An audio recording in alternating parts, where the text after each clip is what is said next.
ہمارے آقا صلی اللہ علیہ وسلم نے فرمایا کہ جب اللہ اور اس کے رسول صلی اللہ علیہ وسلم کے عہد کو لوگ توڑ دیتے ہیں تو اللہ رب العزت ان پر دشمنوں کو مسلط کر دیتا ہے اور وہ ان کا مال وغیرہ سب کچھ چھین لیتے ہیں۔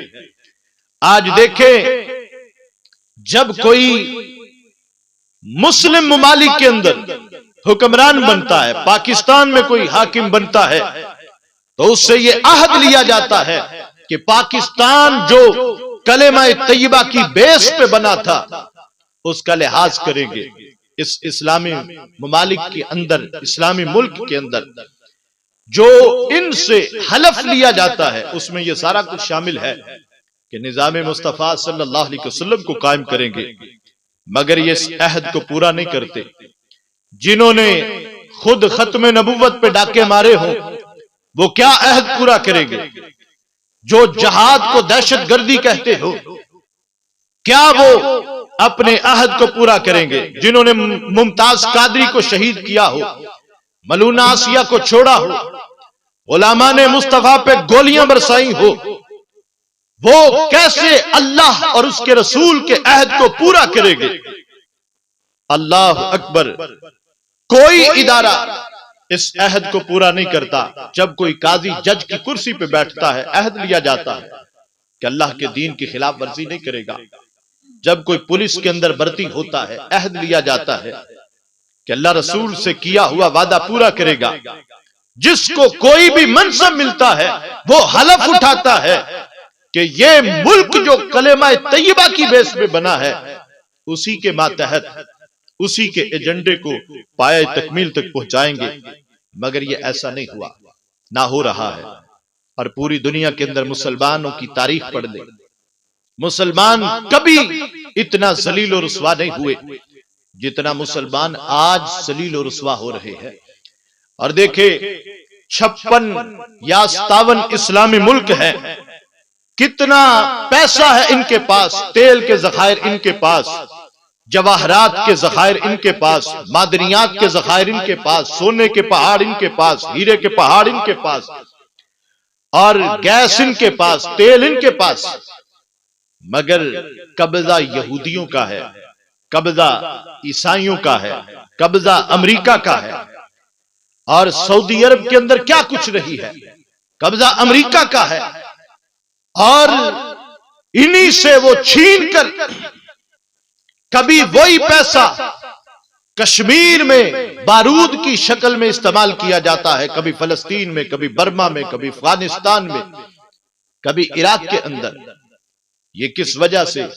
مال تو ہمارے ہیں مسلمانوں کے، مگر قبضہ یہودیوں کا ہے، قبضہ اسلام دشمنوں کا ہے، قبضہ عیسائیوں کا ہے، قبضہ ان پر غیر مسلموں کا ہے، قبضہ اسلام دشمن قوتوں کا ہے۔ اور 1.5 ارب سے زیادہ مسلمانوں کی تعداد ہے۔ کس وجہ سے اتنی رسوائی آ گئی، اتنی ذلت آ گئی کہ مال مسلمانوں کا ہے اور قبضہ وہاں پر غیر مسلموں کا ہے۔ انہی سے چھین کر یہی پیسہ مسلمانوں پر بارود کی شکل میں استعمال ہوتا ہے۔ تو میرے آقا صلی اللہ علیہ وسلم نے 14 صدیاں پہلے اس کی خبر دی ہے۔ فرمائے کہ جب لوگ اللہ اور اس کے رسول صلی اللہ علیہ وسلم کہ عہد کو توڑ دیتے ہیں تو اللہ ان پر دشمنوں کو مسلط کر دیتا ہے اور وہ ان کا مال وغیرہ سب کچھ چھین لیتے ہیں۔ اللہ اکبر! اسی طرح ہمارے آقا صلی اللہ علیہ وسلم نے ارشاد فرمایا، کتاب الفتن ابن ماجہ کے اندر یہ حدیث شریف موجود ہے کہ جب حکمران اللہ کے قانون کو چھوڑ کر دوسرا قانون نافذ کریں اور اللہ کے احکامات میں سے کچھ پر عمل کریں، کچھ کو چھوڑ دیں، تو اللہ ان کے اندر اختلاف پیدا کر دیتا ہے، اللہ ان کے اندر اختلاف پیدا کر دیتا ہے۔ تو نظام مصطفیٰ کو چھوڑا، اسلام کی حدوں کو پامال کیا اور یہود و نصارہ کے طور طریقے کو فالو کیا اور ان کے کہنے پر چلے، حالانکہ قرآن یہ کہتا ہے قتل کی سزا موت ہے اور وَلَكُمْ فِي الْقِصَاصِ حیات، قصاص کو زندگی کہا گیا تاکہ یہ بندہ پھانسی پہ چڑھے گا، دوسروں کی جان بچے گی، چور کے ہاتھ کاٹے جائے، دوسروں کا مال محفوظ رہے گا۔ اور اسی طرح کوارا ہے 100 کوڑے مارے جائیں، شادی شدہ ہے رجم کیا جائے، بے حیائی کا دروازہ نہ کھل سکے۔ مگر کیوں اس ملک کے اندر نظام مصطفیٰ اسلامی قانون نافذ نہیں کیا جاتا؟ کیونکہ پارلیمنٹ کے اندر بیٹھنے والے یہ سارے چور بیٹھے ہیں، قاتل ہے، زانی ہے، شرابی ہے اور چور ہے۔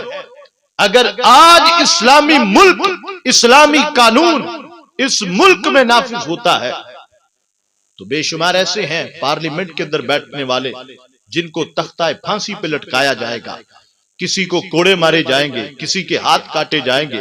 یہ لنگڑے لولوں کی یہ پارلیمنٹ بنے گی، مگر یہ نظام مصطفیٰ قائم کیوں نہیں کرتے؟ ان کو پتا ہے کہ انہوں نے جو کچھ کیا ہے۔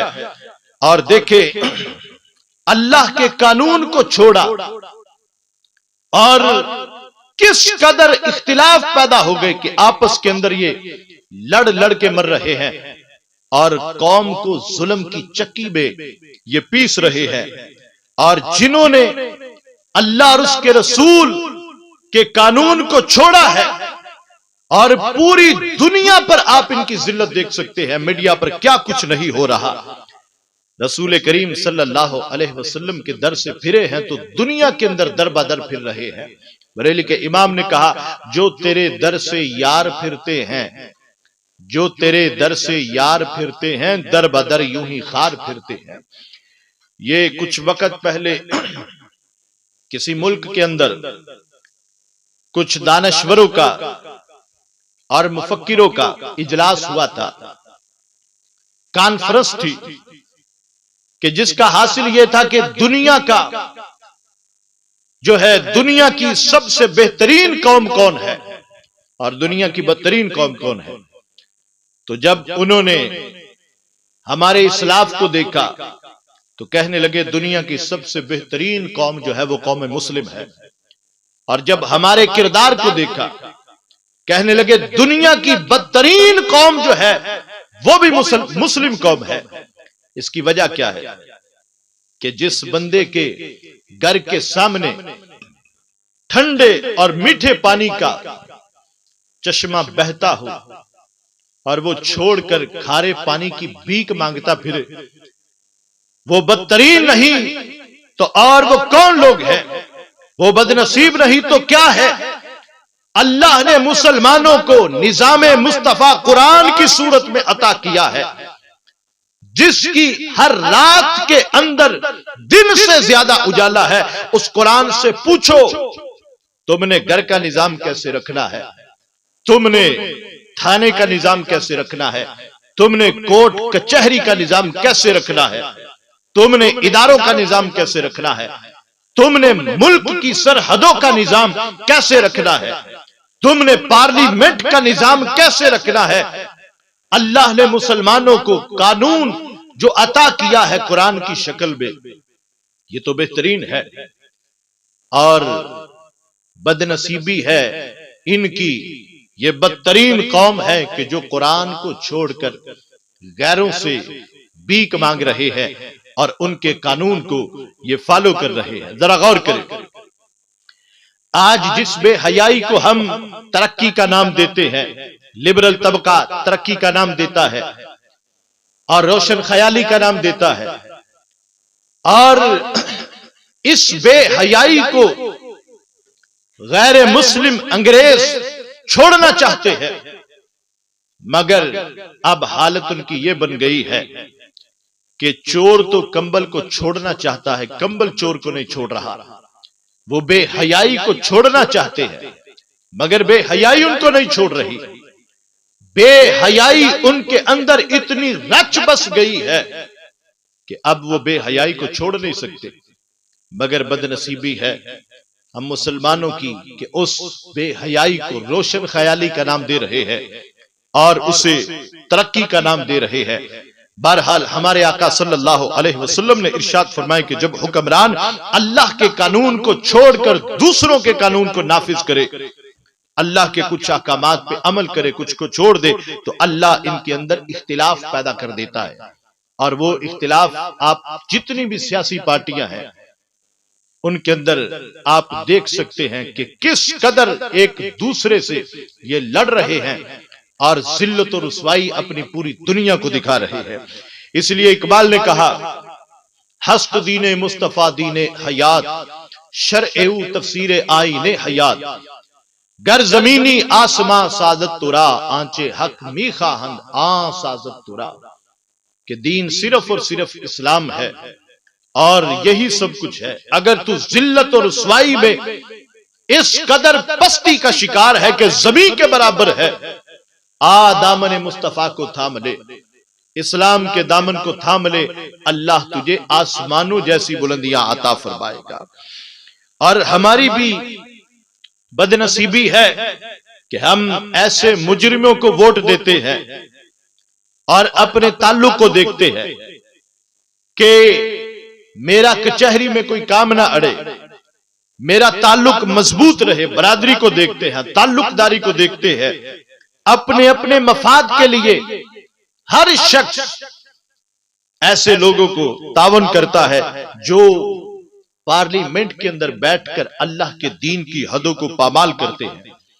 ہم اس لیے ووٹ دیتے ہیں میرا تعلق بڑھے، ہم اس لیے ووٹ دیتے ہیں برادری کا مسئلہ ہے، ہم اس لیے ووٹ دیتے ہیں کہ میرے جو علاقے کا کام ہے وہ کروائے گا، کسی کو گیس ملے گی، کسی کو بجلی ملے گی، کسی کو سیوریج ملے گا، اپنے اپنے مفادات کی سب کو ہے، ہم اس لیے ووٹ نہیں دیتے۔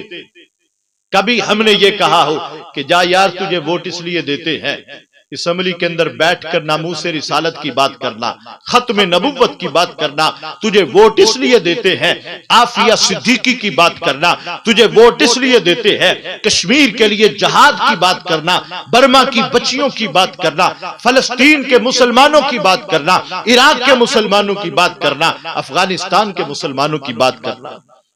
آج اگر ہمارے حکمران نور الدین زنگی کے نقش قدم پہ ہوتے اور محمد بن قاسم کے نقش قدم پہ ہوتے، صلاح الدین ایوبی کے نقش قدم پہ ہوتے، آج کشمیر کے یہ حالات نہ ہوتے، برما کے یہ حالات نہ ہوتے، فلسطین کے رب کعبہ کی قسم یہ حالات نہ ہوتے۔